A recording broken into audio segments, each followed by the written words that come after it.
There was once a baker who had a shop in a small town in America. This baker was not a very kind man. He never gave his customers any more bread than necessary for their money, and he never smiled. But he was a very good baker.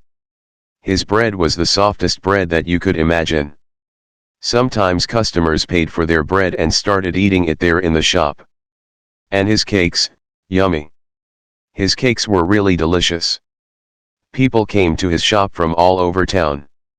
When they walked down the street they smelled the baker's wonderful bread and his delicious cakes, and they walked right into his shop.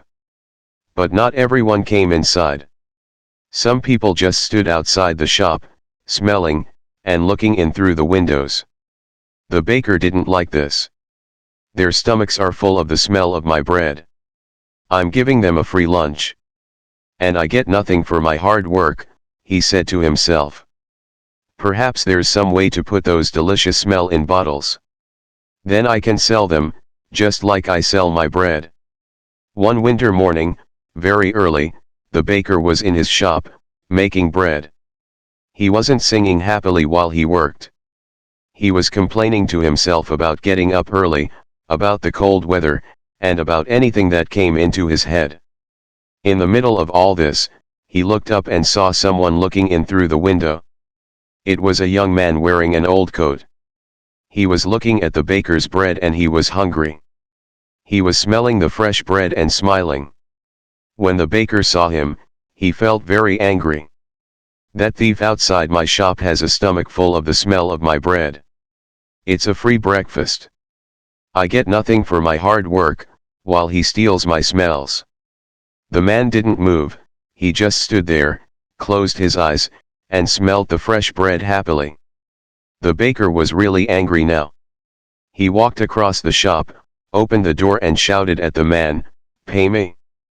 "Pay you for what?" asked the young man in great surprise. "For the smells that you've stolen," replied the baker. "But I've stolen nothing. I'm only smelling the air." "Air is free," said the hungry young man.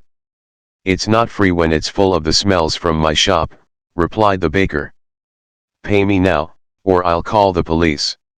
When the young man didn't pay, the baker took him by the coat and pulled him through the snow to the judge's house. He knocked on the door. After a long time, the judge opened the door in his night clothes. He looked at the baker and the hungry young man standing outside in the street. It was 6 o'clock in the morning. What could be so important so early in the day? "This man is a thief. He stole the smells from my shop," said the baker. The judge was surprised. But all he said was, "Come in and tell me your story. But first give me time to dress myself." He went back into the house. After a few minutes he came back, and he took them inside. They all sat down together round a large table. "All right, tell me everything." "Baker, you start," said the judge. He listened quietly. First the baker told him all about the hungry man who stole all his smells. The judge went on listening. Then the young man told him that air was free, and that any man could have as much as he wanted. When they finished telling their stories, the judge was silent for a few minutes. The baker started telling him again of how the other man took all his smells without paying. "Stop. Be quiet. I've decided what we'll do," said the judge. "Young man, do you have any money?" The young man put his hand in his pocket and took out a few coins. He showed them to the judge, and said, "Sir, this is all the money that I have in the world." "Give those coins to me," said the judge. The young man put them into the judge's hand. "I've listened carefully to both your stories," began the judge. "It's true that the smells were coming out of the baker's shop. And these smells belonged to the baker. And it's also true that this young man took those smells without paying for them. And so I say that the young man has to pay the baker for the smells that he took."